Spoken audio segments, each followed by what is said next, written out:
ابو ہریرہ رضی اللہ عنہ سے روایت ہے کہ رسول اللہ صلی اللہ علیہ وسلم نے فرمایا انسان کے ہر جوڑ پر، ہر عضو پر صدقہ واجب، اور یہ حکم روزانہ کا، یعنی ہر روز ہمارے جسموں پر صدقہ واجب ہو جاتا ہے، ہماری جانوں میں صدقہ لازم ہو جاتا ہے۔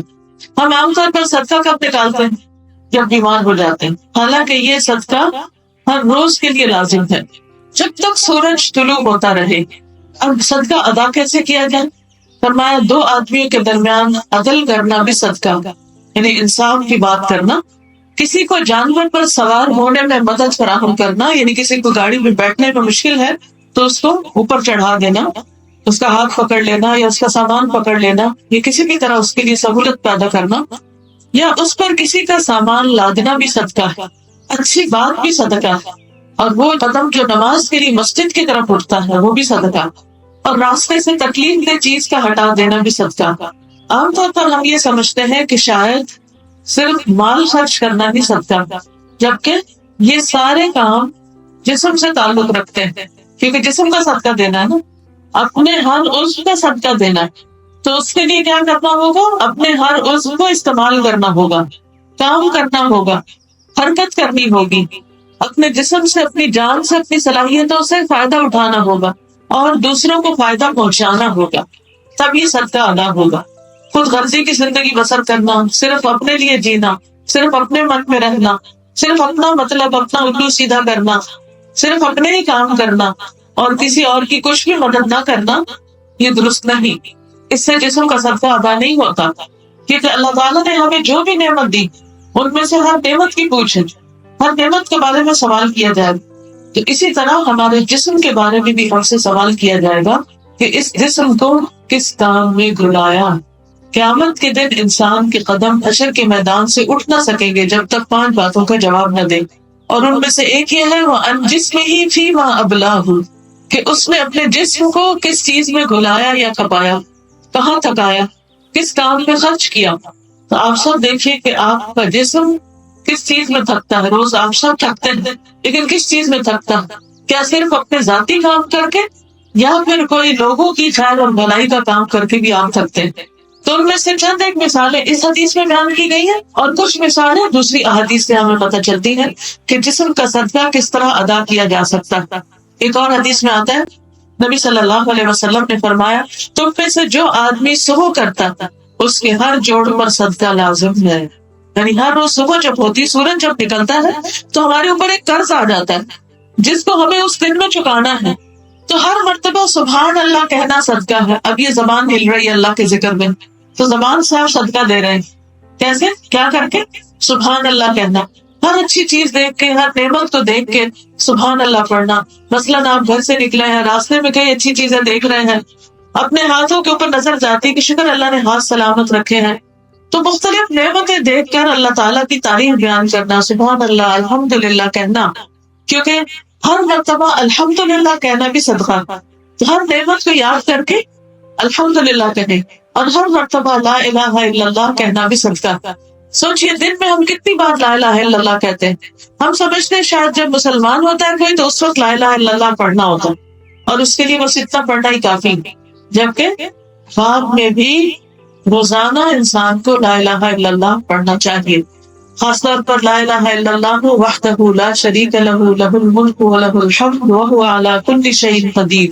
جو شخص 100 دفعہ یہ کلمہ روز پڑھتا ہے وہ سب سے زیادہ نیک عمل کرتا ہے، سوائے اس کے کہ کوئی اور بھی ایسا ہی کرے یا اس سے زیادہ کرے۔ یعنی جو شخص یہ کلمہ لا الہ الا اللہ وحدہ لا شریک لہ ہر روز پڑھتا 100 دفعہ، تو گویا اس نے اللہ سبحانہ وتعالیٰ کی وحدانیت بیان کی، شرک کی نفی کی، اللہ سبحانہ وتعالیٰ کو خوش کیا اور بار بار اس کا اقرار کیا۔ ایسے شخص شیطان کی شر سے بھی محفوظ رہتا ہے۔ تو اس لیے کیا کرنا چاہیے؟ زبان سے بھی ذکر کرنا چاہیے۔ تو زبان کا ذکر بھی ہمارے لیے کیا شمار ہوگا؟ صدقہ۔ ایک اور حدیث سے یہ پتہ چلتا ہے کہ جو یہ صدقہ ادا نہیں کرتا وہ اپنے آپ کو آگ سے آزاد نہیں کرتا، یعنی جو جسم کا صدقہ نہیں دیتا وہ آگ سے آزاد نہیں کر سکتا، اپنے آپ کو آگ سے چھڑا نہیں سکتا۔ رسول اللہ صلی اللہ علیہ وسلم نے فرمایا بنی آدم کے ہر انسان کو 360 جوڑوں پر پیدا کیا گیا۔ ہمارے جسم کے کتنے جوڑ ہیں؟ 360. بس جو شخص اللہ اکبر، الحمدللہ، لا الہ الا اللہ، سبحان اللہ، استغفر اللہ کہے اور مسلمان کے راستے سے پتھر یا کانٹا یا ہڈی ہٹا دے یا نیکی کا حکم دے، برائی سے روکے، 360 جوڑوں کی گنتی کے برابر وہ یہ سب کام کرے، یعنی 360 دفعہ یہ سب چیزیں ملا کے بھی اگر ہو جائے تو وہ اس دن یوں چلتا ہوگا کہ اس نے اپنے نفس کو جہنم کی آگ سے دور کر لیا، بچا لیا، آزاد کر لیا، یعنی آپ نے گویا اس دن کا اپنا قرضہ چکا دیا۔ پھر اگلے دن صبح کریں گے تو پھر کیا ہوگا؟ نیکسٹ ڈے جب آپ صبح کریں گے تو پھر کیا ہوگا؟ دوبارہ سے قرضہ آ جائے گا۔ اب اس دن پھر آپ نے تسبیحات پڑھنی، پھر آپ نے صدقہ کرنا ہے، پھر آپ نے اچھے اچھے کام کرنے ہیں تاکہ اس دن کا بھی حساب پاک ہو جائے۔ غفلت میں دن نہیں گزارنا، یا اللہ کا ذکر کرنا ہے یا بندوں کی خدمت کرنی ہے، بندوں سے تکلیف ہٹانا، تکلیف دور کرنا۔ اور ہمارا حال یہ ہے کہ کھا کر اپنی پلیٹ کی ہڈیاں بھی بن میں نہیں پھینکتے، کسی اور کے راستے سے تو کیا ہڈی ہٹائیں گے، یعنی ہم اتنے کام چور ہیں، سارا یا تو ماں پہ ڈال دیتے ہیں یا سروس پہ ڈال دیتے ہیں، یعنی اپنے حصے کی جو صفائی ہے یا اپنے حصے کا جو کام ہے اس کو کرنا بھی اپنی شان کے خلاف سمجھتے ہیں۔ تو پھر کس چیز سے آپ صدقہ ادا کر رہے ہیں، کس طرح اپنی ذمہ داری پوری کر رہے ہیں، ہمیں سارے کو سوچنا چاہیے۔ پھر نماز، روزہ، حج اور اذکار، یہ سب انسان کا صدقہ۔ ابو الاسود الدؤلی کہتے ہیں کہ ہم ابو ذر رضی اللہ عنہ کے پاس تھے کہ انہوں نے کہا صبح ہوتی ہے تو تمہارے ایک ایک کے جوڑ پر صدقہ لازم ہو چکا ہوتا اور ہر روز ایسے ہوتا، چنانچہ اس کی ہر نماز، روزہ، حج، تسبیح، تکبیر، تحمید، سب صدقہ۔ یعنی انسان اپنے آپ کو کسی نہ کسی کام میں لگائے رکھے، فالتو کی بیکار سوچوں میں بلتا رہے، اس نے کیا کر دیا، اس کا مقابلہ کیسے کرنا ہے، یہ کیا ہو گیا، اس طرح کی پریشان کن سوچے انسان کو سوائے نکما کرنے کے اور کچھ نہیں کرتے۔ اور زندگی کا تو ایک ایک دن جو ہیروں میں تولا جا سکتا ہے بلکہ اس سے بھی قیمتی ہے، وہ انسان کے ہاتھ سے چھوٹتا چلا جا رہا ہے، گزرتا چلا جا رہا ہے، اور یوں ہی زندگی فوت ہوتی چلی جا رہی ہے۔ یعنی ہم سب پارشلی فوت ہو رہے ہیں، ایک دن آئے گا تو کمپلیٹلی فوت ہو جائیں، دنیا سے چلے جائیں گے۔ تو اس سے پہلے کہ وہ دن آ جائے، ہمیں ہر روز کا جو ہمارا گھٹتا ہوا دن ہے، پگھلتا ہوا دن ہے، اس سے کچھ نہ کچھ کما لیں اور اس میں کچھ نہ کچھ حاصل کر لیں۔ پھر اسی طرح اللہ کے بندوں کو سلام کرنا، سلام میں پہل کرنا، یہ بھی صدقہ۔ نبی صلی اللہ علیہ وسلم نے جب صحابہ کو بتایا کہ ہر انسان کے ہر جوڑ پر صدقہ ہے، یعنی صبح کے وقت واجب ہوتا ہے، تو مسلمانوں کو یہ بات بہت مشکل لگی کہ اتنے پیسے تو ہمارے پاس ہے نہیں کہ ہم 360 روپے خرچ کریں یا 360 کوئی چیزیں اللہ کے راستے میں دیں تو ہمارا بنے گا کیا؟ کیونکہ وہ ہر چیز کو سنجیدگی سے لیتے تھے، عمل کے لیے لیتے تھے، اور ہماری نیت صرف سپنے کی یا سب کے دل بہلانے کی، صرف دوسروں کو بتانے کی ہوتی ہے، اپنے عمل کی بات کبھی سوچتے ہیں کہ ہم نے کیا کرنا ہے۔ کیونکہ اگر ہم سوچتے ہوتے تو ہمارے عمل میں تبدیلی آ چکی، ہمارا ہر دن پہلے سے زیادہ امپروومنٹ کی طرف ہوتا۔ لیکن جب ہماری شخصیت میں، ہمارے عمل میں، ہماری چال ڈھال میں، ہمارے طریقے میں کوئی امپروومنٹ نظر نہیں آتی، نہ ہماری گفتگو میں، تو پھر اس کا کیا مطلب ہے کہ ہم نے گویا علم حاصل ہی نہیں کیا، ہم نے کچھ پایا ہی نہیں، کچھ سیکھا ہی نہیں۔ کیونکہ اگر سیکھتے تو وہ نظر آتا، وہ چیزیں ہم کر رہے ہوتے۔ تو اس لیے بہت ضروری ہے کہ کسی کو بتانے سے پہلے خود اپنے اندر وہ چیز لائیں، ورنہ کیا ہوگا، وہ بتایا ہوا بھی خلاف حجت بن جائے گا، وہ بھی الٹا پڑ جائے گا۔ تو یہ سب کچھ کیا ہے، اس نیت سے سنے کہ مجھے کرنا ہے، یہ میرے لیے ہے، اور پھر اپنا محاسبہ بھی کریں، اپنا جائزہ بھی لیں کہ کیا میری زندگی میں یہ چیزیں شامل ہو بھی رہی ہے کہ نہیں ہو رہی۔ تو بہرحال جب نبی صلی اللہ علیہ وسلم نے یہ حدیث بتائی تو صحابہ کو پریشانی ہوئی کہ یہ کریں گے کیسے، کوئی بھی آپ کے کہے آپ کے جی آپ مقروض ہو چکے ہیں اور یہ قرضہ ہر روز بڑھ رہا ہے، تو آپ کی پریشانی کا عالم کیا ہوگا کہ میں اس قرضے کو کیسے چکاؤں، کیسے اتاروں۔ تو اس صورت میں کیا ہوگا، پھر آپ فکر کریں گے، آپ کوئی پریکٹیکلی کچھ کرنے کی فکر کریں کہ میں کچھ کروں تو میرا قرضہ اتر جائے، میں اس بوجھ تلے نہ دب جاؤں۔ تو ہمیں بھی ایسے ہی سننا چاہیے اس حدیث کو جیسے صحابہ نے سنا، اور ویسے ہی فکر لگانی چاہیے جیسے صحابہ نے لگائی۔ تو آپ صلی اللہ علیہ وسلم نے ان کو فرمایا کہ بندوں کو سلام کرنا بھی صدقہ، یعنی ایک طرف ذکر کرنا، اور دوسرا یہ کہ بعض اوقات کیا ہوتا ہے کہ آپ لوگوں میں ہوتے ہیں، اس وقت آپ ذکر کم کر پاتے ہیں کیونکہ کوئی آپ سے کچھ پوچھ رہا ہے، کوئی کچھ پوچھ رہا ہے، ذکر پر اتنی کنسنٹریشن نہیں ہوتی۔ تو ایسی صورت میں انسان کو پھر کیا کرنا چاہیے کہ جب لوگوں کے بیچ میں ہو تو لوگوں کی خدمت میں لگ جائے۔ سب سے آسان خدمت کیا ہے کہ ان کو سلام کریں، اور اس بات کو عادت بنا لینا چاہیے کہ صبح اٹھتے ہی اپنے سب گھر والوں کو سلام کریں، ایک دوسرے کو سلام کریں۔ جس گھر میں یہ عادت ہو کہ صبح اٹھ کر چھوٹے بڑوں کو، بڑے چھوٹوں کو ہر طرف سلام کی آواز آ رہی ہو، تو آپ دیکھیے کہ اس پر کتنی رحمت اور برکتیں ہوں۔ اس دن کا آغاز پورے گھرانے کے لیے سلامتی کے ساتھ ہوگا، اور جس میں نحوست کے مارے اٹھے اور کوئی کسی کی شکل نہ دیکھنا چاہے تو وہاں پر کیا رحمت آئے گی۔ پھر اسی طرح پانی کا گھونٹ پلانا۔ اب پہلا کیا تھا کہ جب آپ اکیلے ہیں اللہ کا ذکر کریں، اور جب آپ لوگوں میں ہیں تو ان کی خدمت کریں، کیونکہ خدمت میں عظمت ہے۔ کسی انسان کی بڑائی کسی کے دل میں آ نہیں سکتی جب تک وہ دوسروں کی خدمت نہ کرے، اور اس کے لیے انسان اپنی نگاہوں سے یہ دیکھے کہ دوسرے کو کس چیز کی ضرورت ہے اور پھر آگے بڑھے۔ تو پانی کا گھونٹ پلانا بھی صدقہ ہے۔ نبی صلی اللہ علیہ وسلم نے فرمایا، آدم کے بیٹے کے کل 360 جوڑ یا ہڈیاں ہوتی ہیں، ہر روز ہر جوڑ کی طرف سے صدقہ ادا کرنا لازم ہوتا ہے۔ ہر اچھی بات صدقہ ہے۔ آدمی کا اپنے بھائی کی مدد کرنا صدقہ ہے۔ پانی کا ایک گھونٹ پلانا بھی صدقہ ہے۔ اور بعض اوقات ہم اس میں بھی بخل کر جاتے ہیں۔ مثلا پانی اگر کم ہو یا صرف اپنی بوتل ہو اور ہمیں پتہ چل جائے کہ کسی اور کی بھی ضرورت ہے، تو بعض اوقات لوگ نگاہیں نہیں ملاتے کہ ہمیں دینا نہ پڑ جائے، ہم سے نہ کوئی مانگ لے، ہمارے گھر سے نہ کوئی لے آتے۔ تو شیطان جو ہے وہ انسان کو فقر کی دھمکی دیتا ہے، فقر سے ڈراتا ہے، خوف دلاتا ہے کہ تمہارا کیا بنے گا، اس لیے وہ دوسروں کے ساتھ شیئر نہیں کرنے دیتا۔ تو یہ خود غرضی بھی شیطان کی طرف سے ہوتی کہ انسان صرف اپنا فائدہ سوچے اور باقی سب کو بھول جائے۔ تو یہاں پر کیا پتہ چلتا ہے کہ انسان کا کسی کو چھوٹا سا فائدہ پہنچانا، یعنی ایک گھونٹ دینا، وہ بھی صدقہ۔ ایک اور حدیث سے پتہ چلتا ہے، آپ نے فرمایا صبح ہوتی ہے تو ابن آدم کے جوڑ جوڑ میں صدقہ لازم ہو چکا ہوتا ہے۔ چنانچہ اس کا اپنے ملنے والوں کو سلام کرنا صدقہ ہے، نیکی کا حکم دینا صدقہ ہے، برائی سے روکنا صدقہ ہے، راستے سے اذیت والی چیز دور کرنا صدقہ ہے، اپنی اہلیہ سے ہم بستر ہونا صدقہ ہے، بیوی کے ساتھ محبت کرنا، بیوی کا خیال کرنا، اس کی ضرورت پوری کرنا اور اس کو ٹائم دینا، یہ بھی صدقہ ہے۔ اور ان سب سے چاشت کی 2 رکعتیں کفایت کرتی ہیں۔ یعنی اگر آپ سارے کام نہیں بھی کر پا رہے کسی وجہ سے، مثلا آپ بیمار ہیں یا کوئی اور آپ کی بہت مصروفیت ہے، چھوٹے چھوٹے بچے ہیں، انہیں کے ساتھ دن گزر جاتے ہیں کیونکہ ہر وقت سب کے حالات ایک جیسے نہیں ہوتے، تو ایسی صورت میں چاشت کی 2 رکعتیں پڑھنا نہ بھولیں، وہ ان سب چیزوں سے کفایت کر دیں گے۔ لیکن وہ تو جب پڑھے نا جب عادت پڑی تھی، تھوڑا بہت بھی روٹین کو خلل آتا تو ہم عادت بھلا دیتے ہیں۔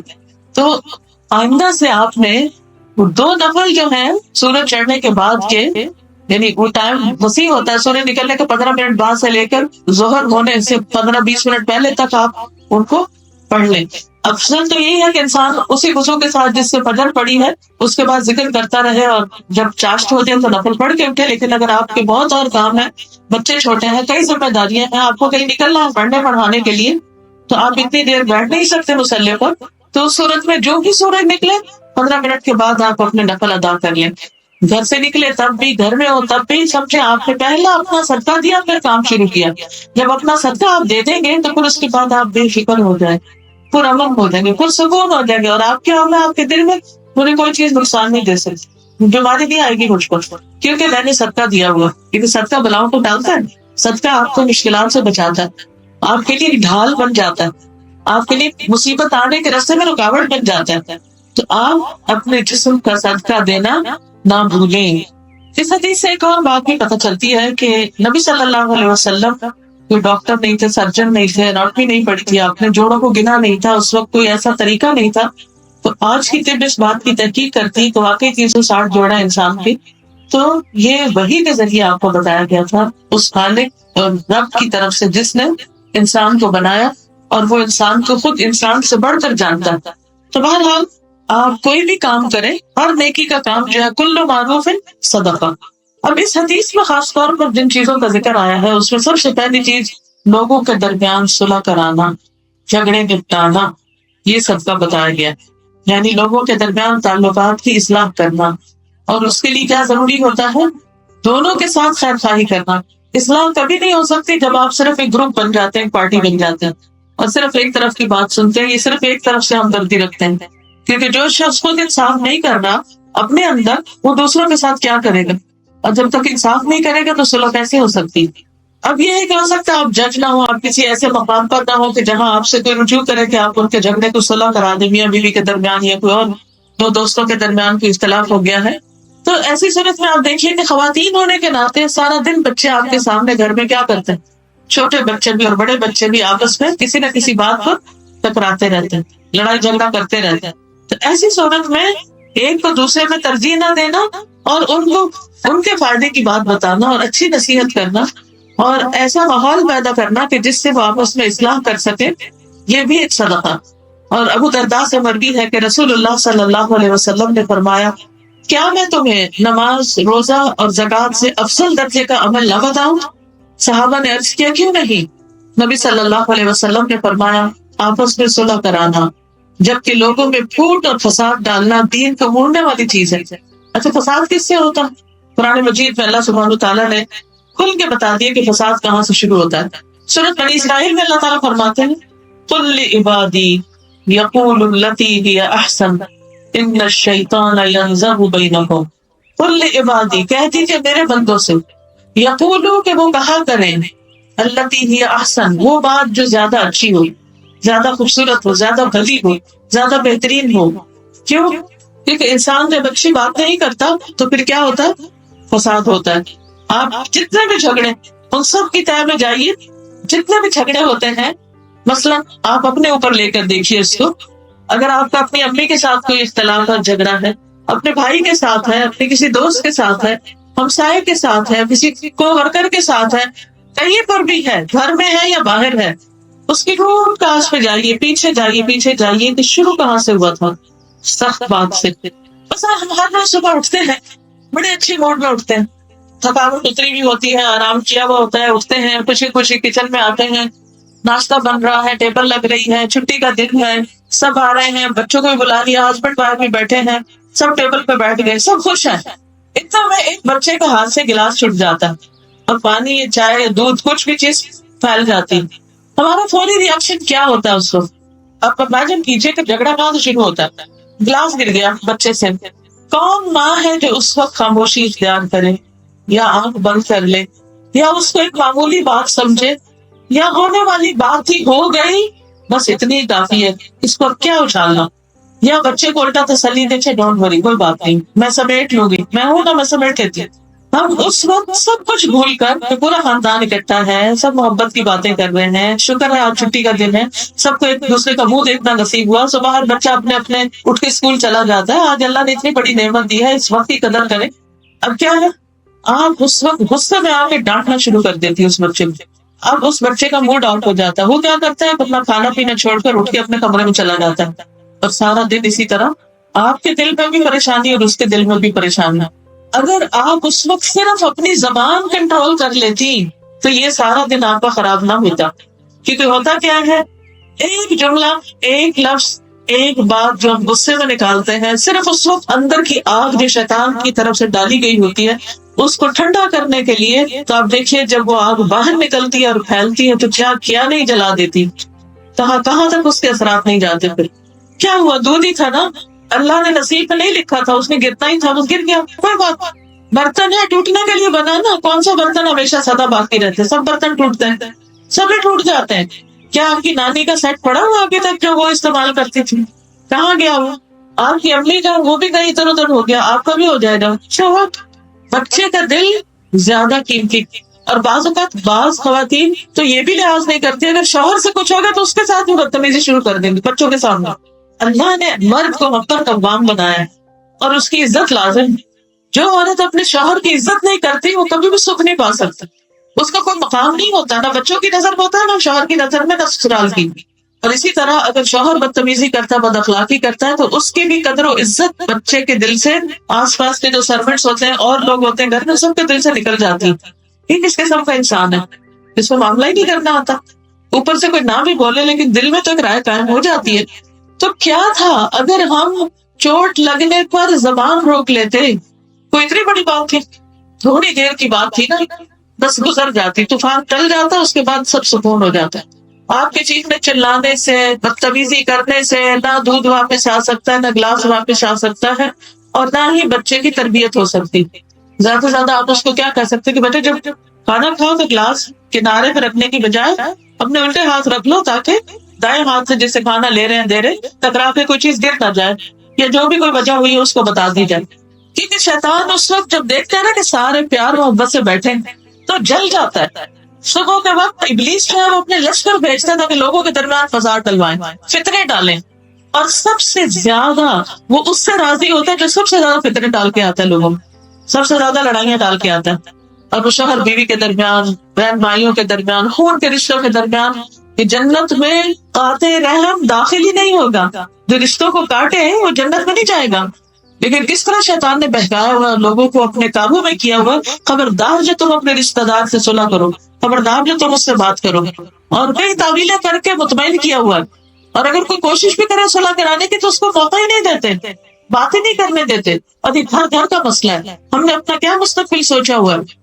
ہم اپنے لیے کیا چاہتے ہیں کل مرنے کے بعد کہ ہماری قبر میں کیا ہو؟ تو وہی ہوگا جو ہمارا عمل ہوگا. اور پھر ہم بہانہ کیا کرتے ہیں یا وجہ کیا بتاتے ہیں کہ ان کا بڑا قصور ہے. ہوگا ضرور قصور، قصور کے بغیر تو معاملے نہیں خراب ہوتے، لیکن آپ کا بھی تو کچھ ہوگا، صرف ایک طرف کا تو نہیں ہوگا. ہاں، ایک طرف کا زیادہ ایک طرف کا کم بھی ہو سکتا ہے، لیکن رشتے داروں سے وقتی طور پر اگر کوئی ناراضگی ہو بھی جائے تو لانگ ٹرم تعلقات ٹائز کو کٹ نہیں کرنا چاہیے. بہرحال اب صلح کرانا صدقہ ہے، جبکہ لوگوں میں پھوٹ اور فساد ڈالنا دین کو موڑنے والی چیز ہے. وہاں سے تو دین ہی رخصت ہو جاتا ہے. ظاہر ہے کہ جب آپ اپنے شوہر کی عزت نہیں کریں گی، جب آپ اپنے سرونٹ کے ساتھ انسانوں جیسا برتاؤ نہیں کریں گی، جب اپنے بچوں کے ساتھ آپ ہیوملٹی کے ساتھ، ہمبلنس کے ساتھ بات نہیں کریں گی، کیا آپ ان کو دین سکھا سکتے ہیں؟ کیا آپ ان کو دین بتا سکتے ہیں، پڑھا سکتے ہیں؟ کبھی بھی نہیں. اور اگر آپ زبردستی لیکچر دینے کی کوشش بھی کریں گے نا تو اپنے کان بند کر لیں گے. آپ کے انگارے اگلنے والے منہ سے تبلیغ نہیں ہوا کرتی، اس کے لیے تو بڑا بڑا صبر کرنا پڑتا ہے. نبی صلی اللہ علیہ وسلم نے مکہ میں اور مدینہ میں، مکہ میں مشرکین اور مدینہ میں منافقین دونوں ہی آپ کے خلاف باتیں کرتے تھے، آپ پر الزام تراشیاں کرتے تھے. لیکن کہیں ایک کوئی روایت بتائیے کہ آپ نے کسی ایک کا بھی جواب دیا ہو، ایک کا بھی کبھی جواب دیا ہو؟ کبھی نہیں دیا، کیونکہ وہ زبان وہی بیان کرتی تھی، قرآن سنانے والی تھی. تو جو زبان قرآن سناتی ہے وہ گالیاں دینے والی زبان نہیں ہوتی، وہ فضول باتیں کرنے والی زبان نہیں ہوتی، وہ منہ توڑ جواب دینے والی نہیں ہوتی. کیونکہ ہم کہتے ہیں منہ توڑ جواب دی. وہ تانے دینے والی زبان نہیں ہوتی. تانا کیا ہوتا ہے کہ کسی کو اس کا ماضی کا عیب یاد کرنا، تم نے یہ بھی کیا، تم نے یہ بھی کیا، تم نے یہ بھی کیا. کیا یہ زبان تبلیغ کرے؟ کیا اس تبلیغ میں کچھ اثر ہوگا؟ اس میں کوئی برکت ہوگی؟ وہ آپ کی نسلوں تک خیر جائے گی، پھر وہ آپ کے لیے صدقہ جاریہ بنیں گے. اگر وقتی طور پر وہ کچھ سن بھی لیں تو اثر نہیں لیں گے، وہ پھلے پھولے نہ نہیں پا. تو اگر آپ نے خود قرآن پڑھ لیا ہے اور آپ چاہتے ہیں کہ آپ کے بچے اور آپ کا خاندان اور آپ کے شوہر اور آپ کے سسرال اور آپ کا محلہ سنور جائے، سدھر جائے اور آپ کے لیے صدقہ جاریہ بنے، تو اس کے لیے آپ کو اپنی زبان پر کنٹرول کرنا ہوگا، غصے کو کنٹرول کرنا ہوگا، نرمی سے بات کرنی ہوگی، دوسروں کے قصور معاف کرنے ہوں گے. پھر اسی طرح نبی صلی اللہ علیہ وسلم نے حضرت ابو ایوب انصاری سے کہا، کیا میں تمہیں ایک تجارت کے بارے میں نہ بتاؤں؟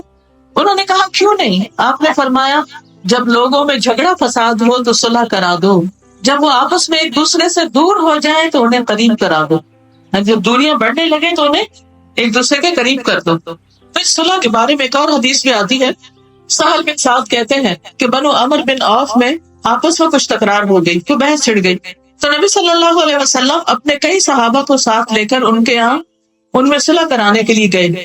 اور نماز کا وقت ہو گیا لیکن آپ تشریف نہ لا سکے، یعنی آپ کی نماز میں تاخیر ہو گئی وہ صلح کراتے کراتے. تو اس سے کیا پتہ چلتا ہے؟ اس کام کی اہمیت پتہ چلتی، صلح کرانے کی اہمیت پتہ چلتی کہ بڑے بڑے دینی فرائض اور بڑے بڑے دینی کام جو ہیں وہ اس وقت بڑے نہیں رہتے، اس وقت جھگڑا فساد دور کرنا سب سے بڑا کام ہو جاتا ہے. پھر اسی طرح نبی صلی اللہ علیہ وسلم اپنے قیمتی وقت میں سے صلح کرانے کے لیے وقت نکالا کرتے تھے. ابو تمیمہ اپنی قوم کے ایک شخص سے روایت کرتے ہیں کہ میں نبی صلی اللہ علیہ وسلم کو تلاش کرنے کے لیے نکلا تو آپ کو نہ پا کر ایک جگہ بیٹھ گیا. اتنے میں چند لوگ آئے، نبی صلی اللہ علیہ وسلم بھی انہی میں سے تھے. میں آپ کو نہیں پہچانتا تھا، یعنی پہلی دفعہ دیکھ رہا تھا. تو آپ ان لوگوں کے درمیان صلح کرا رہے تھے. پھر اسی طرح سہل بن سعد کہتے ہیں کہ قبا کے لوگوں نے آپس میں جھگڑا کیا. اس زمانے میں بھی لوگوں کے درمیان جھگڑے ہو جایا کرتے تھے، اور وہ تو بہت جھگڑالو قوم تھی اور بہت جنگجو قوم تھی. ان لوگوں کے اندر امن پیدا کرنا ایک بہت ہی مشکل کام تھا، لیکن آپ صلی اللہ علیہ وسلم نے اس کے لیے خصوصی کوششیں کی. تو آپ کو جب پتا چلا کہ اہل قبا آپس میں لڑ پڑے ہیں تو آپ صلی اللہ علیہ وسلم نے فوراً اٹھا اور فرمایا، چلو ہم ان کے درمیان صلح کرائیں، جا کے اس معاملے کو ختم کریں. تو دن میں اگر کوئی ایسا موقع ملے کہ لوگوں کے درمیان صلح کرانے کی بات ہو تو ایسا کرنا بھی آپ کا صدقہ. آپ کا صدقہ ہے کیا مطلب؟ یعنی اللہ تعالیٰ آپ کے گھر کو سلامت رکھے گا، اللہ تعالیٰ آپ کے اندر کے جھگڑوں کو ختم کر دے گا. یعنی جب آپ کسی کے ساتھ اچھا معاملہ کرتے ہیں تو اللہ تعالیٰ آپ کی حفاظت کرتا ہے. یعنی ہر انسان کا ایک امتحان ہوتا ہے، اور اس کی جو آزمائش ہوتی ہے اگر وہ اس پہ پورا اترتا ہے تو اسی طریقے سے اسی راستے سے اس کو اجر عطا کیا جاتا ہے، وہیں سے اس کے لیے نعمتوں کے دروازے کھلتے ہیں. مثلا حضرت ابراہیم علیہ السلام کی آزمائش کیا تھی کہ اپنے بیٹے کو ذبح کر دو. تو ابراہیم علیہ السلام نے کیا کیا؟ پڑھا آپ نے واقعہ کیا کیا تھا؟ انہوں نے خواب میں دیکھا تھا اور بیٹے سے بات کر لی فوراً. تو بیٹے نے کہا بالکل ٹھیک ہے، آپ نے اللہ کا حکم ماننا، میں حاضر. بیٹے کا بھی امتحان تھا، لیکن فلما اسلم، جب دونوں نے یہ سر تسلیم کم کر دیا کہ اللہ کا حکم، اب اس میں پریشانی کی کیا بات. وَتَلَّهُ لِلْجَبِينِ، اور انہیں پیشانی کے بل بیٹے کو لٹا دیا، آنکھوں پہ پٹی باندھ دی. وَنَادَيْنَاهُ أَن يَا إِبْرَاهِيمُ، ہم نے پکارا کہ اے ابراہیم، قد صدقت الرؤيا، تم نے خواب سچا کر دکھایا. وَفَدَيْنَاهُ بِذِبْحٍ عَظِيمٍ، ہم نے اس کو ایک بہت بڑی قربانی کے ذریعے بچا لیا، فدیہ دے کر. یعنی اللہ تعالیٰ نے آسمان سے ایک مینڈا بھیج دیا تو اسماعیل علیہ السلام کی جگہ وہ ذبح ہو گیا. اور پھر وَجَعَلْنَا ذُرِّيَّتَهُ هُمُ الْبَاقِينَ، ہم نے اسی کی اولاد کو باقی رکھا. آج آپ دیکھیں ابراہیم علیہ السلام کا مقام کیا ہے، ابو الانبیاء ہے، انبیاء کے باپ ہیں. دنیا میں جو ریلیجنس ہے، یہودیت ہو یا عیسائیت ہو یا اسلام ہو، یہ سب ابراہیم علیہ السلام کو اپنا بڑا مانتے ہیں. اور جتنے بھی بعد میں انبیاء آئے وہ انہی کی نسل سے، انہی کی اولاد میں سے آئے. اللہ نے اتنا بڑا انعام دیا، اتنا بڑا انعام. تو جس شخص سے جس چیز کی قربانی لی جاتی ہے، اگر وہ اس پر صبر کرتا اور اس کو اللہ کے حوالے کر دیتا اور اس کو قبول کر لیتا ہے، ایسی صورت میں اللہ تعالیٰ اسی راستے سے اس کو بیسٹ اپرچونٹی دیتا اور بیسٹ اجر عطا کرتا. کیونکہ بعض اوقات ہم امتحان کو ایکسپٹ نہیں کرتے، ہم کہتے ہیں نو نو یہ تو ہم کر ہی نہیں سکتے. اسی طرح یوسف علیہ السلام کو بہت سی آزمائشوں سے گزرنا پڑا. کس طرح انہوں نے اپنے بھائیوں کو معاف کیا، کس طرح ان کو جیل میں بھیجا گیا، کس طرح جیل میں کئی سال رہے اور اس پر صبر کیا، اور پھر اللہ نے مصر کی حکومت عطا کر دی. یہ ان کے صبر کا نتیجہ تھا. تو امتحان پر صبر کرنا اور اللہ سبحانہ تعالیٰ سے اجر پانا، کیونکہ اس کا انعام اللہ تعالیٰ دیتا ہے. جب ہم رب کے لیے صبر کرتے ہیں تو رب انعام دیتا ہے، اور جب ہم بندوں کی خاطر، اچھا بندے کیا کہیں گے، تو پھر اللہ تعالیٰ بندوں کے حوالے کر دیتا ہے. تو جان کا صدقہ کیا ہے؟ جان کی حفاظت. ٹھیک ہے. پھر اسی طرح جان کے صدقے میں سواری میں کسی کی مدد کرنا، جس کو سوار ہونے کی طاقت نہ ہو. پہلے زمانے میں لوگ گھوڑے پہ بیٹھتے تھے، اونٹ پہ بیٹھتے تھے، اس پہ چڑھنا ہی ایک مسئلہ. تو اس صورت میں اس کے لیے آسانی پیدا کرنا، یہ بھی صدقہ. اسی طرح آج جیسے لوگ بوڑھے ہو جاتے ہیں، بیمار ہوتے ہیں، یا سیڑھی نہیں چڑھ سکتے یا گاڑی میں نہیں چڑھ سکتے، تو ہاتھ پکڑ کے چڑھا دینا یا ہاتھ پکڑ کے اتار دینا، یہ بھی کیا ہے؟ یہ بھی صدقہ. تو اسی طرح کسی کا سامان اٹھا لینا، اس سامان کو لاد دینا، یہ بھی صدقہ. رسول اللہ صلی اللہ علیہ وسلم نے فرمایا، جو اپنے بھائی کی مدد میں لگا رہتا ہے اللہ اس کی مدد میں لگا رہتا ہے. جو کسی کی مدد میں لگا رہتا ہے اللہ تعالیٰ اس کی مدد میں لگا رہتا ہے. کیا آپ نہیں چاہتے کہ اللہ تعالیٰ آپ کی مدد فرمائے؟ جب آپ کسی کے لیے فیسیلیٹیشن کریں گے، جب کسی کے لیے آسانی کریں گے، جب کسی کی مشکل دور کریں گے، جب کسی کے لیے تکلیف اور کمپلیکیشن ہٹا دیں گے. لیکن افسوس یہ کہ ہمارا کلچر کیا ہے، دوسروں کے لیے زندگی دوبھر کر دو، زندگی مشکل کر دو، دوسروں کے لیے روڑے اٹکاؤ. تو جو کسی کے لیے روڑے اٹکاتا ہے اس کے اپنے راستے میں آ جاتا ہے. جو کسی کے لیے گڑھا کھودتا ہے خود اس میں گرتا ہے. جو کسی کے لیے برا چاہتا ہے خود اس کا شکار ہوتا ہے. اور وائس ورسا، جب کوئی کسی کے لیے اچھا کرتا ہے تو اللہ تعالیٰ اسی راستے سے اس کے لیے اچھائی کرتے ہیں. مثلاً آپ بیمار ہیں تو آپ کیا کریں؟ بیماری کے علاج کے لیے کیا کریں؟ کسی اور بیمار کی مدد کر دیں، اس کی دوائی کے پیسے دے دیں، اس کے علاج کے پیسے دے دیں، اس کی عیادت کر لیں. تو کیا ہوگا؟ آپ کے لیے اللہ تعالیٰ آسانی کروا. مثلاً بعض اوقات ایسا ہوتا ہے نا کہ جیسے آپ ہاسپٹل میں جاتے ہیں تو وہاں آپ کو ایسے مریض نظر آ جاتے ہیں کہ جو اپنے علاج کے پیسے ادا نہیں کر سکتے، اور آپ کے پاس پیسے ہوتے ہیں. اس وقت کیا کرنا چاہیے؟ صرف اپنے مریض کو نہیں دیکھنا چاہیے، دوسرے مریضوں کو بھی دیکھ لینا چاہیے. اللہ تعالیٰ اس صدقے کی برکت سے آپ کی بیماری دور کر دیں گے، ہلکی کر دیں گے. جس چیز میں، یاد رکھیے، جس چیز میں آپ آسانی چاہتے ہیں اس قسم کی چیز میں دوسروں کے لیے آسانی کر دیں گے. یاد رہے گی بات. جس معاملے میں آپ اپنے لیے آسانی چاہتے ہیں اس قسم کے کسی دوسرے کے معاملے کو آسان کر دیں، اس کے لیے مشکل نہ پیدا کریں، اس کی مدد کریں۔ اور آبویسلی مدد کرنے میں انسان کو تکلیف ہوتی ہے، کبھی مال لگانا پڑتا ہے، کبھی جان لگانی پڑتی ہے، کبھی وقت لگانا پڑتا ہے، کبھی عقل کھپانی پڑتی ہے، کیونکہ کسی کی مدد کرنا آسان تو نہیں ہوتا، کچھ نہ کچھ تو آپ کو کرنا ہی پڑے گا۔ اب آپ اپنے مسائل سوچئے کہ کوئی ہے آپ کی زندگی میں۔ ہمارے استاد کہا کرتے تھے اگر آپ کا بچہ کھانا نہیں کھاتا، کسی غریب کے بچے کو کھانا کھلائیے، آپ کا بچہ خود کھانا کھانے لگے گا، آپ کو اس کے پیچھے دوڑنا نہیں پڑے گا۔ لیکن ہمیں کوئی اور کسی کا بچہ کہاں سے یاد ہو، ہمیں تو اپنا ہی نظر آتا ہے، تو ہم اسی کو کھلانے کے پیچھے بھاگتے ہیں۔ آپ چاہتے ہیں آپ کی بیٹی کی ڈلیوری آسان ہو جائے، آپ کسی غریب کی بیٹی کے لیے کچھ کھانے پینے، کچھ علاج معالجے کا بندوبست کر دیں، چلے جائیں کسی ایسے ہاسپٹل میں، کسی ایسے وارڈ میں جہاں ایسے مریض ہو، وہاں جا کے کچھ صدقہ کرائیں، ان کے لیے آسانی کر دیں۔ آپ دیکھیں آپ کے لیے کتنی آسانی ہوتی۔ اگر آپ چاہتے ہیں آپ کے بچے دین پڑھ جائیں تو آپ دوسروں کے بچے پڑھانے کی فکر کریں۔ بہت سی مائیں صرف اپنے بچوں کا تو خوب خیال رکھتی، لیکن وہ نہیں سوچتی کہ ان کے ساتھ پلنے والے دوسرے بچے جن کی ماں کو اتنے دین کا نہیں پتا، وہ کس رخ پہ جا رہے ہیں، وہ کس طرح بگڑ رہے ہیں، تو کیا میں اپنے بچے کو بگڑے ہوئے معاشرے میں چھوڑوں گی؟ تو اس کے اثرات تو ظاہر ہے آپ ہی کے بچے پر آئیں گے، کیسے بچائیں گے؟ بچ نہیں سکتا وہ، جس رنگ میں آپ نے ڈالا وہ تو چڑھ کے رہے گا۔ ہاں اس رنگ کو بدلنے کی کوشش کریں گے تو دوسروں کا بھی بھلا ہوگا، آپ کا بھی ہوگا۔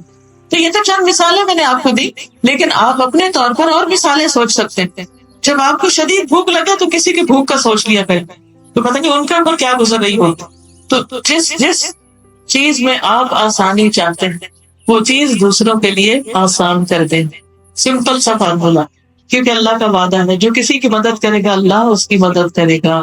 نبی صلی اللہ علیہ وسلم نے فرمایا جس نے کسی مسلمان سے دنیا کا ایک دکھ دور کیا، اللہ عز و جل اس سے قیامت کے روز کا ایک دکھ دور کرے گا، اور جس نے کسی مشکل میں پڑے شخص کی آسانی کی، اللہ اس کے لیے دنیا اور آخرت میں آسانی پیدا کر دے گا۔ اور اللہ عز و جل اس وقت تک بندے کی مدد میں رہتا ہے جب تک بندہ اپنے بھائی کی مدد میں رہتا۔ پھر یہ بھی ہے کہ اس طرح کا صدقہ انسان کو اللہ کا محبوب بنا دیتا ہے، اللہ کا پیارا بنا دیتا ہے۔ کیا آپ کا دل چاہتا ہے اللہ آپ سے محبت کرے؟ کیونکہ ہم سب یہ تو بڑا دعویٰ کرتے ہیں کہ ہم اللہ سے محبت کرتے ہیں، اور دوسرا بندہ یہ کہتا ہے مجھے اللہ سے بڑی محبت ہے، تو یہ تو کوئی بڑی بات نہیں، سبھی دعویٰ کرتے ہیں، لیکن بات یہ ہے کہ کیا اللہ بھی آپ سے محبت کرتا؟ تو وہ کون سے کام ہوں، وہ کون سے طریقے ہوں، وہ کون سی چیزیں ہوں کہ جس کی وجہ سے ہم اللہ کی محبت کے قابل بن جائیں۔ پہلے سوچ لیجئے واقعی آپ چاہتے بھی ہیں اور کتنا چاہتے ہیں، کیونکہ سچے ہوں گے تو تبھی اس حدیث میں عمل کریں۔ جب اللہ کی محبت ملتی ہے تو کیا ملتا ہے؟ سبھی کچھ مل جاتا ہے، پھر انسان کسی بھی چیز سے محروم نہیں ہوتا۔ آپ کہیں میں تو ایسے کام کرتی ہوں جس سے اللہ کی محبت حاصل ہوتی ہے، لیکن میں تو لوگوں پہ بہت خرچ کرتی ہوں مگر میری آمدنی میں تو کوئی اضافہ نہیں ہو۔ نہیں، ہو سکتا ہے روپے پیسے میں اضافہ نہ ہو، لیکن جو دل کا ٹھنڈک اور سکون اور خوشی میں اضافہ ہوا ہے، اور کسی وقت ہو سکتا ہے کہ مال کا بھی ایسا دروازہ کہ کھول دے کہ آپ سوچ بھی نہ سکتے۔ عبداللہ بن عمر کہتے ہیں ایک آدمی نبی صلی اللہ علیہ وسلم کے پاس آیا اور کہا اے اللہ کے رسول صلی اللہ علیہ وسلم، کون سے لوگ اللہ تعالیٰ کو زیادہ محبوب، کون اللہ کے بہت پیارے ہیں، اور کون سے اعمال اللہ کو بہت پیارے ہیں، کیا کام اللہ کو کرنا اچھا لگتا ہے؟ رسول اللہ صلی اللہ علیہ وسلم نے فرمایا وہ لوگ اللہ تعالیٰ کو زیادہ محبوب ہیں جو دوسرے لوگوں کے لیے سب سے زیادہ فائدہ مند ہوں، ہر وقت دوسروں کو فائدہ پہنچانے کی سوچیں گے کہ کس کے ساتھ کیا بھلائی کر سکتے، اور یہ نہیں کہ زندگی میں کبھی ایک دفعہ بھلائی کر لی تو کیا میں نے سب کے ساتھ کر لی، آج کے دن میں نے کس کے ساتھ کیا بھلائی کی، کس کو کیا فائدہ پہنچایا۔ تو چھوٹے چھوٹے نیکی کے کام خوش ہو کے کریں، کام چور نہ ہو، کام چور ہونا ذلت کا باعث ہے، آپ کی قدر و قیمت میں کوئی اضافہ نہیں کرے گا، خود غرض ہونے سے آپ لوگوں سے دور ہو جائیں گے۔ تو سب سے زیادہ اللہ کا محبوب کون ہے؟ جو سب سے زیادہ دوسروں کو فائدہ پہنچاتا ہے، یعنی جو سب سے زیادہ خود فائدہ اٹھاتا ہے۔ اور اللہ تعالیٰ کو سب سے زیادہ پسندیدہ اعمال یہ ہے مسلمان کا اپنے بھائی کو خوش کر دینا، اس سے کسی تکلیف کو دور کرنا، اس کا قرضہ ادا کر دینا، اسے کھانا کھلانا۔ پھر فرمایا مجھے اپنے کسی بھائی کی ضرورت پوری کرنے کے لیے اس کے ساتھ چلنا، اس کے ساتھ جانا مسجد نبوی میں 1 ماہ کے اعتکاف سے زیادہ محبوب۔ یعنی آپ کو مثلاً 1 مہینے کا ویزا ملے اور آپ 1 مہینہ مسجد کے اندر بیٹھ کے مدینہ میں عبادت کر کے آئیں، اس سے زیادہ پیارا تھا نبی صلی اللہ علیہ وسلم کو کہ کسی مصیبت میں پڑے انسان کے ساتھ جا کر مل کے اس کی مصیبت کو آسان کر دیا جائے، اس کی حاجت پوری کرنے کے لیے اس کے ساتھ جایا جائے. کیونکہ بعض کام ایسے ہوتے ہیں کہ جس میں انسان گھبرا رہا ہوتا ہے کہ پتہ نہیں کیسے کروں، تو انسان اس کے لیے سہولت پیدا کرتے. فرمایا جس نے اپنے غضب کو روک لیا، غصے کو روک لیا، اللہ تعالیٰ اس کی خامیوں پر پردہ ڈال دے گا. یعنی اس کے اندر جو عیب ہوں گے، غلطیاں ہوں گی، وہ چھپ جائیں گی. اور جو شخص اپنے غصے کو نافذ کرنے کی طاقت کے باوجود، یعنی غصہ نکال سکتا تھا تو غصے کو نکالنے کی طاقت کے باوجود اگر اس کو کنٹرول کر لیتا ہے، نہیں غصہ نکالتا، تو اللہ تعالیٰ قیامت کے دن اس کے دل کو امیدوں سے بھر دیں گے. یعنی اس دن اس کو خوشی ہوگی کہ مجھے امید ہے کہ میں پاس ہو جاؤں گا اس دن، مجھے امید ہے کہ اللہ تعالیٰ مجھے جنت میں بھیج دے. یعنی اس سے خوف دور ہو جائے گا. جو اپنے بھائی کے ساتھ اس کی ضرورت پوری کرنے کے لیے چلا، اللہ تعالیٰ اس کو اس دن ثابت قدم رکھے گا جس دن قدم ڈگمگا جائیں گے. تو سوچئے ہم کس کس کی کیا مدد کر سکتے ہیں، کس کے لیے کون سی آسانی پیدا کر سکتے ہیں، کس کے لیے کون سی مشکل دور کر سکتے ہیں. نبی صلی اللہ علیہ وسلم نے فرمایا مومن کو خوش کرنا، اس کا فرض ادا کرنا، اس کی ضرورت پوری کرنا، اس سے کسی مصیبت کو دور کرنا افضل اعمال میں سے ہے. راستہ دکھانا بھی صدقہ، نابینا کے ساتھ چلنا بھی صدقہ، اپنے ڈول سے کسی کے ڈول میں پانی ڈال دینا بھی صدقہ، معمولی چیزوں سے کسی کی مدد کرنا جیسے رسی، تسمہ وغیرہ دینا. کوئی شاپر چاہیے کسی کو، بعض اوقات کسی کو اینولم چاہیے ہوتا ہے، کسی کو پین چاہیے ہوتا ہے. چھوٹی چھوٹی چیزیں ان کو دوسروں کے ساتھ فوراً شیئر کرنا، فوراً مدد کے لیے آگے بڑھنا، یہ سب چیزیں صدقہ میں آتی. پھر زمین میں اجنبی سمجھے جانے والوں سے ان سے محبت کا مظاہرہ کرنا. یعنی آپ کی مجلس میں کوئی ایسا شخص ہے، مثلا بعض اوقات ایسا ہوتا ہے نا، جیسے آپ برانچ میں ہے تو کوئی نیا شخص آتا ہے، وہ گھبرایا ہوتا ہے کہ پتہ نہیں یہاں اندر جا سکتے ہیں نہیں، کیسے لوگ ہیں، کیا کر رہے ہیں. کلاس میں آتا ہے تو گھبراتے ہیں کہ اچھا یہ سب تو اتنا کچھ پڑھ چکے ہیں. تو آپ کا کیا کام ہے؟ آپ فوراً اٹھیں یا اس کو خود ویلکم کریں، اس کا خوف دور کریں، اس کی وحشت دور کریں، اس کی مدد کریں، اس کو ہیلپ آفر کریں کہ آپ کو کسی قسم کی کوئی مدد چاہیے تو میں حاضر. تو یہ بھی بہترین صدقہ ہے. یہ سارے اعمال وہ ہیں جن سے انسان اللہ کا محبوب بن جاتا ہے. اسی طرح کسی کی وحشت اور تنہائی دور کرنا، کوئی خوف محسوس کر رہا ہو تو اس کا خوف دور کرنا. اور اس کے برعکس جو شخص مدد نہ کرے اس کے اوپر سختی بھی ہے. یہ نہیں کہ صرف مدد کرنے والے کے لیے آسانی ہے اور اس کے لیے خوشی ہے اور اس کے لیے اللہ کی محبت ہے، اگر کوئی نہیں کرے گا تو اس کی پکڑ بھی ہے. رسول اللہ صلی اللہ علیہ وسلم نے فرمایا 3 لوگ ایسے ہیں جن سے اللہ قیامت کے دن کلام نہیں کرے گا، بات نہیں کرے گا، ناراض ہوگا، نہ ان کی طرف دیکھے گا، نہ ان کو گناہوں سے پاک کرے گا، اور ان کے لیے دردناک عذاب ہوگا. ان میں سے ایک وہ شخص ہے جس کے پاس ضرورت سے زیادہ پانی تھا اور وہ مسافروں کو نہیں پلاتا تھا. ساتھ کے مسافر پیاسے تھے لیکن وہ اپنا پانی کسی سے شیئر نہیں کرتا تھا، صرف اپنے لیے رکھتا تھا. اب کبھی آپ ٹرین پہ جا رہے ہو یا بس پہ جا رہے ہو تو بعض اوقات ایسے تھے کہ چھوٹا بچہ ہلکان ہوتا ہے، رو رہا ہوتا ہے، اسے پیاس لگی ہوتی ہے، ماں کے پاس پانی نہیں، آپ کے پاس ہے، آپ خود ہو کر کر دیں. اور اگر آپ ہی کہیں کہ میں کیوں دوں، نہیں کیوں نہیں لے کر آئی، لے کر آتی، یہ کیسی ماں ہے، ایسا ویسا. یہ اس وقت یہ باتیں کرنے کا ہے، اس وقت کسی انسان کی ضرورت دیکھنے کی تو وہ کس مشکل میں، اس کو میں کیسے دور کر سکتا. اور ایک اور روایت میں ہے اللہ تعالیٰ اس سے فرمائے گا آج میں تجھ پر اپنا فضل نہیں کروں گا اس طرح تو نے اپنے فضل کو روک رکھا تھا جس کو تیرے ہاتھوں نے نہیں بنایا تھا. یعنی پانی تو نے نہیں بنایا تھا، میں نے بھیجا تھا اور تو دوسروں کو نہیں دیتا تھا.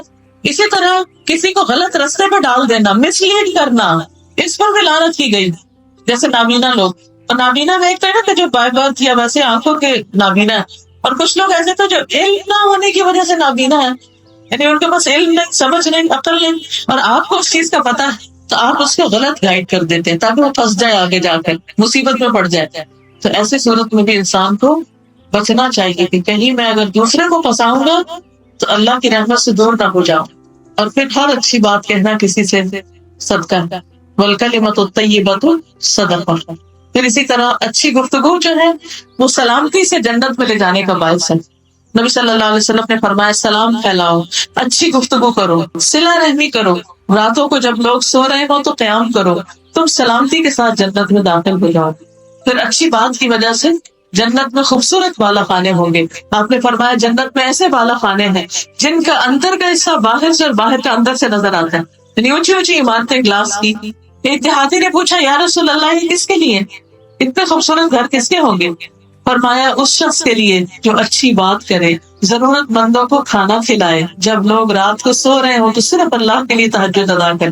پھر مسجد کی طرف جانے کا ہر قدم صدقہ، اور مسجد میں انسان اللہ کی عبادت کے لیے جاتا ہے. تو اسی طرح جب آپ قرآن پڑھنے کے لیے گھر سے نکلتے، علم کے راستے میں نکلتے، تو وہ بھی ہر قدم اٹھانا کیا ہے؟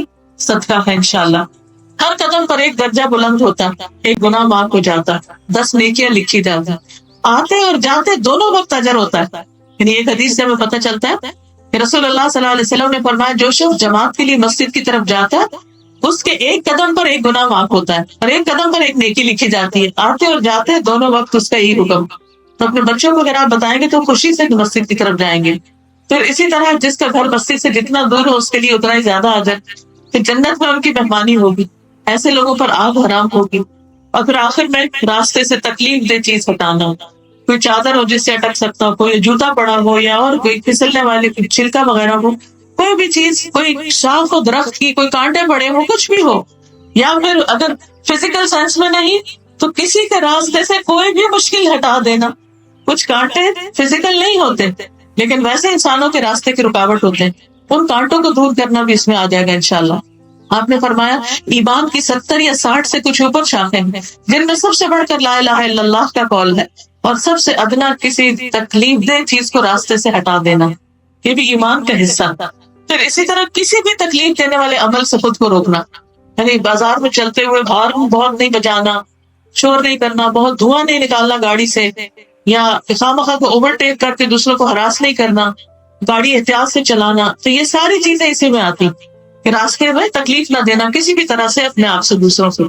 پھر اسی طرح یہ ہے کہ ایک شخص آپ کے پاس آیا تو اس نے کہا کہ مجھے ایسا کوئی ذات راہ دے دیں جس سے مجھے نفع حاصل ہو. تو آپ نے فرمایا ایسے کرو ایسے کرو، اور فرمایا راستے سے تکلیف دینے والی چیز ہٹا دو. غلط جگہ پارک نہیں کرنا چاہیے کیونکہ اس سے کیا ہوتا ہے دوسری گاڑیاں رک جاتی ہیں اور ان کو تکلیف ہوتی. ایک شخص نے راستوں سے کانٹوں بھری ٹہنی ہٹا دی تو اللہ سبحانہ تعالیٰ نے اس کے یہ عمل قبول کر لیا اور اس وجہ سے صرف اس کو جنت میں داخل کر دی. تو ہمیں نہیں پتا کہ ہم کسی کی کون سی تکلیف دور کریں گے تو اللہ تعالیٰ ہمارے گناہ معاف کر دیں گے. پھر راستے میں گندگی نہیں پھیلانی چاہیے، گھر کا کوڑا کرکٹ گلی میں نہیں پھینک دینا چاہیے. راستے میں گاڑی میں جاتے ہوئے کیلا کھا کے باہر چھلکا نہیں پھینک دینا چاہیے، کاغذ نہیں پھینکنے چاہیے، کوئی بھی گندگی باہر گلیوں بازاروں میں نہیں پھینکنی چاہیے. رسول اللہ صلی اللہ علیہ وسلم نے فرمایا جس نے مسلمانوں کو ان کے راستے میں تکلیف پہنچائی اس پر لعنت واجب ہو گئی. یعنی راستوں میں گندگی پھیلانا لعنت واجب کرنے والی چیز ہے. رسول اللہ صلی اللہ علیہ وسلم نے فرمایا 2 لعنت کرنے والے کاموں سے بچو. صحابہ نے پوچھا وہ کون سے کام ہیں؟ آپ نے فرمایا کسی گزرگاہ میں یا سایہ دار درخت کے نیچے قضائے حاجت کر. پھر اسی طرح آپ صلی اللہ علیہ وسلم نے مانوی فساد کو بھی دور کرنے کا اجر بتایا. آپ نے فرمایا اجنبیوں کے لیے بشارت ہے، خوشخبری ہے. کسی نے پوچھا وہ کون ہے؟ آپ نے فرمایا جو لوگوں کے فساد پھیلانے کے زمانے میں اصلاح کا کام کرے. جب اور لوگ فساد پھیلا رہے ہوں تو وہ لوگوں کے ذہن کو، سوچ کو، طریقوں کو درست کرے. اچھا بات ہے یہ کتاب ایک ورک بک کے طور پر چھاپی گئی جس میں نوٹس لکھنے کی جگہ بھی ہے، آپ اپنے بچوں کو بھی پڑھنے میں لگا سکتے ہیں. یہ حدیثیں جو پڑھائی جا چکی ہیں اس سے پہلے وہ انٹرنیٹ پہ alhuda.pk.com پر اویلیبل ہے، اور اس کے آڈیوز. اور اس کے علاوہ یہ ہے کہ آپ کی جو اینڈرائڈ فون یا اسمارٹ فون کوئی بھی ہو اس میں اگر ایک application who Quran for all, تو اس اپلیکیشن میں قرآن مجید کی ریسیٹیشن، تجوید، تحفیظ، پھر اس طرح تفسیر، پھر حدیث میں 40-90 اور اس میں یہ حدیثوں کی تفصیل آپ کو ملے گی. یعنی اگر آج کی حدیث کی بھی آپ تفسیر سننا چاہیں تو آپ کو یہ حدیث کی تفسیر وہاں مل جائے گی، کیونکہ میں اس سے پہلے بھی یہ کروا چکی. اب اس کو بھی ڈال دیا جائے تو فون کے اوپر بھی آپ سن سکتے ہیں، اور میموری کارڈ بھی ملتے ہیں ان پہ بھی سن سکتے ہیں، اور ڈاؤن لوڈ بھی کر سکتے ہیں انٹرنیٹ سے اپنے کمپیوٹر پر، اس پہ بھی سن سکتے ہیں. تو ایک حدیث کر کے ہفتے میں اگر ایک حدیث پڑھیں گے تو 40 ہفتے کی 1 سال میں آپ کی پوری کتاب کی تفصیل سن لیں گے، اور اس سے عمل میں بہت زیادہ انشاءاللہ تبدیلی آگی. کیونکہ حدیث جو ہے نا عملی زندگی گزارنے کا طریقہ بتاتی ہے. قرآن مجید سے تو ہمیں یہ پتہ چلتا ہے کہ کیا کیا کرنا ہے، کیسے کرنا ہے، وہ ہمیں حدیث سے پتہ چلتا ہے. کتاب آپ نے لے لی، اب یہ نہیں کہ بند کر کے گھر میں رکھ دیں، بلکہ اس کو سننا شروع کریں، چاہے تھوڑا تھوڑا ہی کیوں نہ، ہفتے میں 1 دن ہی کیوں نہ. چلیے بتائیے سب سے پہلی بات کیا آتی ہے اس حدیث میں؟ اوکے، یعنی انسان کے اوپر ہر روز صبح جب سورج طلوع ہوتا ہے تو ہر اس پہ صدقہ دینا ہوتا ہے، ہر روز دینا ہوتا ہے. اب ہر روز پیسے تو نہیں ہوتے تو پھر کیا کرنا چاہیے؟ نمبر 1 اللہ کا ذکر کرنا چاہیے. نمبر 2 بندوں کی خدمت کرنی چاہیے، دوسروں کو فائدہ پہنچانا چاہیے، چاہے گھر میں ہو چاہے باہر ہو. ہر وقت یہ ذہن بنا لیں کہ دوسروں کے فائدے کی بن جاؤ. ہمارا کیا ذہن ہوتا ہے میں کس سے کیا فائدہ اٹھاؤں، اس سے کیا ملے مجھے، اس سے کیا بٹوروں، اس سے کیا لوں. تو ایسے لوگ اپنے آپ کو بڑے اسمارٹ سمجھتے ہیں جو ہر ایک سے صرف بٹورنا جانتے ہیں. تو مومن جو ہوتا ہے وہ لینے والا نہیں دینے والا ہوتا ہے، وہ ہر وقت دینے کی فکر کرتا ہے، اور جو دیتا ہے وہ محروم نہیں رہتا، اللہ تعالیٰ اس کو دیتا ہے پھر. ٹھیک ہے. اب آپ طرح ایک ایکٹیویٹی کیجیے، اپنے ہاتھوں کو دیکھیے، انگلیوں کو، جوڑوں کو، کہیے اس پر بھی صدقہ، اس پر بھی، اس پر بھی، اس پر بھی، اس پہ بھی. اپنے ہاتھ پاؤں دیکھ کے کیا سوچے، ان پہ صدقہ ہے. چلے شروع کرتے، پھر سبحان اللہ، ہر انگلی میں سبحان اللہ، ایک جوڑ پہ ہاتھ رکھ دیا، سبحان اللہ، سبحان اللہ، سبحان اللہ، صدقہ ہوتا گیا ہوتا گیا. اب باقی جوڑ تو سارے ہمارے ہاتھوں میں نہیں ہے، تو پھر ان کے لیے انسان اور کام کرے. اور 2 نفل چاشت کے بس پکے باندھ لینے ہیں. ٹریول کریں، گھر میں ہو، کہیں ہو، بس مشکل پتہ ہے کیا، ہم جو صبح سو جاتے ہیں نا تو پھر ہماری عبادتیں رہ جاتی. تو چلے جس وقت بھی آپ اٹھتے ہیں فجر نماز پڑھنے کے بعد یہ نماز پڑھنا نہ بھولیں. یعنی ٹائم اس کا کافی زیادہ ہے، جس وقت بھی پڑھ لیں، ظہر سے پہلے پہلے، لیکن یہ 2 نفل پڑھ لیں. اور کیا صدقہ اس حدیث کی روح سے بتائیے؟ 2 لوگوں کے درمیان صلح کرانا صدقہ ہے، عدل و انصاف کی بات کرنا صدقہ ہے. اپنے گھر والوں سے ناراض ہے، اگر شوہر سے ناراض ہے، بچوں سے یا بہن بھائیوں سے، تو کیا کرے؟ صلح کر لیں. خود نہیں ہمت ہوتی تو کسی سے کہہ کے کروا لیں. اور کیا ہے تیسری چیز؟ دوسرے کی مدد کرنا، سواری پہ چڑھانا، سامان اس کا لدوانا، کسی بھی شکل میں، یہ سب کیا ہے؟ صدقہ ہے. ٹھیک ہے. اور کیا صدقہ؟ اچھی بات کہنی. اوکے، اچھی بات کون سی ہوتی ہے؟ نمبر 1، جیسے کوئی بھی ذکر قرآن کا پڑھنا، پھر لوگوں کو اچھی نصیحت کرنا، کسی کو اچھا مشورہ دینا، کسی سے اچھی طرح سے بات کر لینا، یہ سب اس میں آتے. سلام کرنا، شابش، مسکرانا، برائی سے روکنا. چلیے میں آخر میں آپ کو ایک کرائٹیریا دے دیتی ہوں. ہر وہ کام جس میں مخلوق کے ساتھ مہربانی ہو اور جو ہمیں اللہ سے قریب کرے وہ صدقہ ہے، ہمارے جسم کا صدقہ. ہر وہ کام جس میں مخلوق سے مہربانی ہو، کسی بھی طرح کی مہربانی، اور اللہ کے قریب کرنے والی ہو، بس وہ سب اچھی بات ہے، وہ صدقہ. ایک ہی نماز جلدی پڑھتے ہیں تو اشراق کہلاتے ہیں، ذرا دھوپ زیادہ چڑھ جائے تو اشراق کہلاتے ہیں. 2 بھی پڑھ سکتے ہیں، زیادہ بھی پڑھ سکتے ہیں، لیکن منیمم 2 بھی پڑھ لیں تو کافی ہو جائیں گے. ٹھیک ہے، ایسا کر لیجیے. نفل ہے نا، نفل کے اوپر پابندی نہیں، لیکن 2 تو کم از کم ضرور پڑھیے. چلیے اب آپ سب کو جن کا تکمیل ہوا ہے ان کو مبارک، آپ کی ٹیچرز کو مبارک، جنہوں نے اس مجلس کا انتظام کیا ہے، جو لوگ آئے ہیں، اللہ تعالیٰ ان سب کے وقت میں، مال میں برکت ڈالے، ان کی اولاد جن کی ہے ان کو ان کی آنکھوں کی ٹھنڈک بنائے، اور اللہ تعالیٰ ہماری کوششوں کو اپنی رضا کے لیے خالص کر لے، اور اس میں کسی قسم کا کوئی دکھاوا اور ریاکاری شامل نہ ہو، وہ بھی صدقہ ہوگا.